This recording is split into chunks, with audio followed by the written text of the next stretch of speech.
Olá pessoal, eu sou o Bruno Reis aqui do canal Viagens Looping. Dessa vez a gente vai falar sobre 5 dicas sobre o visto americano de turismo que talvez você não saiba, fica ligado.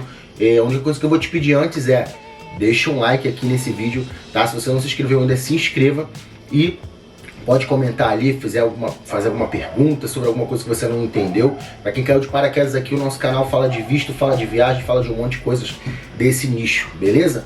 Tô com uma cola aqui para não ficar perdido e vamos logo à primeira dica, que é muito importante. Se liga, validade. A validade do visto de turista é de 10 anos, tá? Muita gente fica perdida. Ué, então eu posso fazer uma viagem de 10 anos? Calma, não é bem isso. As viagens podem ser de no máximo 6 meses. Se você passar de 6 meses de viagem, você vai estar ilegal. Então não faça isso, porque você vai ter consequências ruins aí para o seu visto e pode até ser banido e nunca mais poder entrar nos Estados Unidos, tá? Então o visto em si, ele tem uma validade de 10 anos, porém as suas viagens só podem ser de 6 meses. Aí tem aquela velha pergunta, né? Então eu posso fazer uma viagem de 6 meses nos Estados Unidos, voltar para cá, dormir um dia e volto para os Estados Unidos? Você até pode, mas quando chegar lá, provavelmente alguém vai te questionar. Pô, olha só, você acabou de chegar nos Estados Unidos, você já ficou 6 meses, que turismo é esse que você vai fazer? E aí você vai ter que se virar lá na imigração para provar que de fato você vai fazer uma viagem a turismo, tá? Então não é muito indicado você fazer isso, é melhor você espaçar um pouco mais, beleza? Então vamos à dica número 2, deixa eu olhar minha cola aqui. Não existe salário definido, tá gente? E nem uma quantidade de dinheiro que você tem que ter na conta. Ao contrário do visto mexicano, né, que estava pedindo aí salário de 5.800, 16 mil na conta, né, para você poder tirar o visto de turista, cara. O governo americano, ele não tem isso. Óbvio que o que tem lá é uma coerência, né? Não dá para você dizer que você vai ficar, eu quero ficar 20 dias em Nova York, mas você ganha um salário aqui no Brasil. Não cola, né?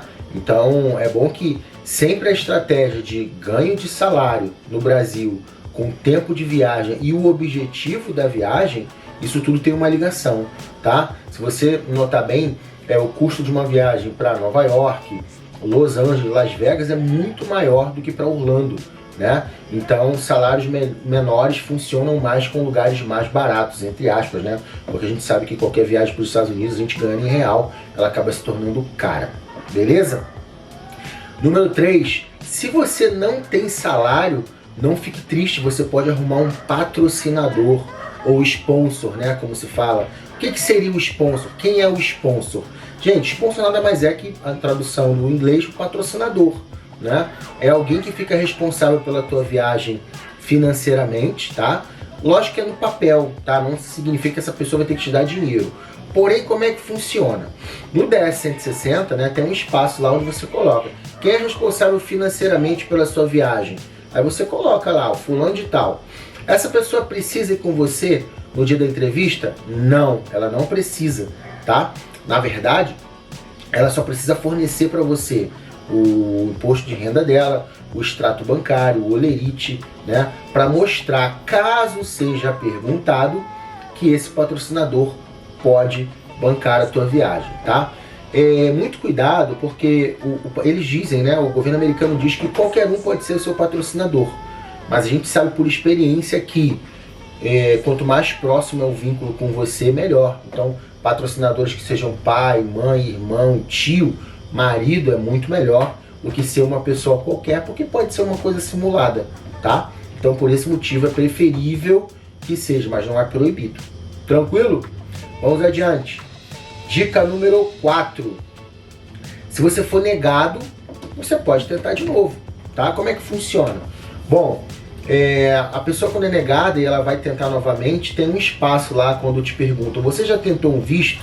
Você disser que sim, tem um local lá onde você pode dizer que você, a tua defesa, né? Você tem que dizer o que aconteceu na tua aplicação que fez você ser negado.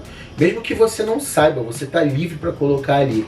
Obviamente que tem gente que escreve bastante, tem gente que escreve pouco, tem que ter um meio termo ali, de maneira que você se defenda e não arrume argumentos para dizer que você estava errado, né? Tem gente que aproveita aquilo ali para falar um monte de coisa, contar um monte de história. Não é isso.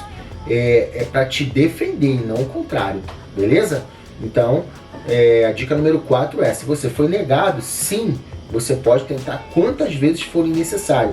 E o mais interessante, você não precisa esperar, né? Tem gente que fala de 6 meses, não tem que esperar, não tem nada disso. Você pode já vir clientes que foram negados numa sexta-feira, na outra sexta-feira conseguiram agitar tudo e foram aprovados. Por quê? O que você tem é que apresentar um novo DS com novas observações, com dados novos da viagem, ou seja, corrigindo aquilo que deu problema. Beleza? Vamos adiante. Dica número 5. Gente, por incrível que pareça, tem pessoas que chamam a gente aqui e perguntam assim: vem cá, meu filho tem 1 ano, ele precisa pagar o DS? Precisa, gente. Todo mundo paga o DS, tá? Qualquer pessoa nasceu já tem que pagar o DS. Então vai ter que fazer todo o processo, tem que ter passaporte, tem que ter tudo, tá? Então a criança, a dica é: a criança ela paga a mesma coisa do que um adulto. São os $185 fixados ali pelo governo americano, tá bom? Então não esqueçam, né? Você aí que tem filho, tá querendo aplicar, já sabe, criança paga a mesmíssima coisa do que um adulto, ok? Vamos à dica bônus, né? Eu dei 5 dicas, é importante. Deixa eu pegar minha cola aqui. Decore tudo que for colocado sobre você no seu DS-160, tá? É importantíssimo. Muitas pessoas são negadas porque a pessoa tá ali na entrevista, fica falando um monte de coisas que não tem nada a ver com o que foi colocado ali no DS-160. Então, decore tudo, tá? Não seja negado, porque isso causa negação.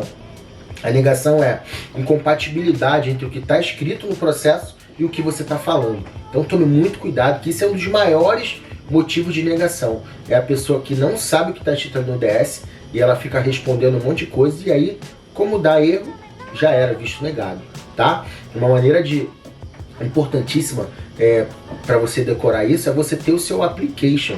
Como é que você consegue seu application? Quando você termina de fazer o teu DS-160, né, de preencher, você tem uma chance só para baixar ele, tá? E você terminou, clica lá em baixar.